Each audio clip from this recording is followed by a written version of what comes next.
microtornillos para el tema de implantología, tanto microtornillos microtornillos como para implantes, como para genesias, como diferentes alternativas. Ese es uno de los microtornillos que estamos trabajando. Son microtornillos especiales, un poquito más pequeños de los que se comercializan, y son para aquellos pacientes muy jóvenes que no les salen los dientes, es decir, que tienen los de leche, tienen algún problema. Son microimplantes temporales en ese aspecto para hacerlo. ¿Cómo lo hicimos? De esto teníamos varias alternativas. Alguna casa nos dio una alternativa de decir, oye, os pagamos la casa 3M, que seguro que conocéis, la de los POSIT famoso, nos dijo, oye, si hacéis un microimplante lo hacemos conjuntamente. Al final los acuerdos de confidencialidad son terribles. Lo trabajas todo la universidad y se lo quedan todos ellos. Con lo que decidimos no hacerlo, porque no nos interesaba, no parecía. Es decir, que el plan A, el B, se nos fue acotando. Pero no nos desanimamos, porque como el abecedario tiene 22 oportunidades más, fuimos avanzando, fuimos viendo más oportunidades en ese aspecto. Y además recordamos algunas ideas importantes, que para tener una idea buena en temas de innovación hay que tener muchas. Con una idea es imposible. Si alguien piensa que va a llegar a tener una idea, hay que tener muchas y muchas que no sirvan para que alguna sea buena. Y luego también nos animó algunas cosas. De vez en cuando pues leemos algunas revistas de economía y la de este año, en enero, el de Economist decía que había que innovar en cosas realmente útiles. Es decir, nos parecía que era útil ese microtornillo porque la casa 3M, que es una multinacional, pagaba un dinero por hacerlo. Entonces dijimos, aquí puede haber algo de interés en ese aspecto. Entonces nos pareció interesante. Lo llamamos microimplante híbrido. Y teníamos una cierta ilusión. Si no se tiene ilusión en estos proyectos de innovación es complicado. Yo siempre le digo al equipo que no hay que desanimarse. Si un día pues salen malas cosas, se cierra ese día y seguimos avanzando. Hay que animarse. Entonces hicimos unos esbozos. Fijaros, esos son los esbozos reales. Esos están hechos casi en un papel, de cualquier manera. De qué idea teníamos de cómo podía ser ese microtornillo. Un poquito como... Aunque no estamos en la tierra de Messi, Messi firmó su primer contrato con el Barcelona en una servilleta. Nuestro primer híbrido fue un parecido en ese aspecto. Y esa fue la realidad. Empezamos en ese primer papel y a partir de ahí montamos un lío interesante, que voy a contaros un poquito. Tenemos una metodología para hacer el proyecto, seguimos una serie de pasos, con una serie de prototipos, intentamos ver qué se está fabricando, no sea que alguien lo esté fabricando ya en ese aspecto, intentamos ver qué cosas había, cómo se podía mejorar, y entonces empezamos a trabajar. Miramos todo lo que había a nivel mundial, los diferentes... Al final es un tornillo, como dice mi padre, un tornillo de los que coge, se ponen contra la pared. No exactamente lo mismo, pero tiene esas características en esa parte. Hicimos un estudio para nuestros estudiantes, aprovechamos algunos trabajos fin de grado, fin de máster, en el máster para que nos ayudasen. De los tornillos que nos parecieron mejores, los tuvimos que dibujar, es decir, estos tornillos están dibujados. Las casas comerciales no nos dieron los ángulos de las hélices, no nos dieron las dimensiones, tuvimos que medirlos porque dicen que era información confidencial. Los compramos y nos costó bastante ayuda a medirlo. Esas hélices son unas hélices muy complicadas para intentar tenerlo. A partir de ahí miramos cuáles eran los componentes, qué componentes tenía, con la microsonda electrónica, qué esfuerzos podíamos tener ahí, y empezamos a tener borradores. Empezamos a ser peligrosos porque empezamos a tomar medidas, empezamos a modificarlos, a modificar el microtornillo. Tuvimos los primeros planos con las normas de ecodiseño, es decir, con las primeras versiones que estábamos trabajando para cumplirlo. Empezamos a hacer algún prototipo. Ahora la tecnología avanzó tanto que fabricar en un acero 316 LVM o en titanio grado 5 pues es relativamente sencillo. Empezamos a fabricar esos aspectos. Vimos dónde podíamos tener dificultades y empezamos con el mallado, con todos los elementos finitos, para validarlo, para ver un poco cómo se podía funcionar. Aplicamos unas cargas, incluso hicimos simulaciones de cómo podía funcionar antes de ponerlo en boca. En este caso, las diferencias que podía tener del microtornillo. Hicimos los elementos finitos con las diferentes fuerzas. Como se puede observar, bueno, pues parece normal que en la parte de la punta del tornillo es donde tengamos más esfuerzo, es la parte que tiene que romper en esa línea. Hicimos simulaciones de cómo quedaría. Al final, si hay la persona no tiene un diente, pues al final se produce una osteointegración, es decir, se pierde hueso, eso trae una serie de problemas que con este microimplante pues se pueden resolver. Con lo que hay un trabajo detrás de simulaciones y aspectos interesantes. Estudiamos las tensiones en los 3 implantes que había en el mercado con respecto al nuestro.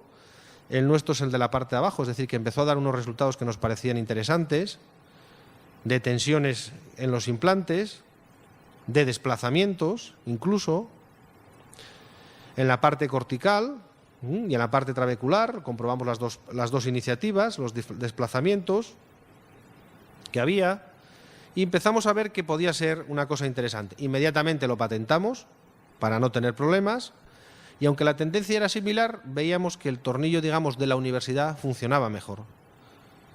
Con lo que, con la norma de gestión de proyectos de I+D+I, la aplicamos y al final pues intentamos un poco fabricarlo.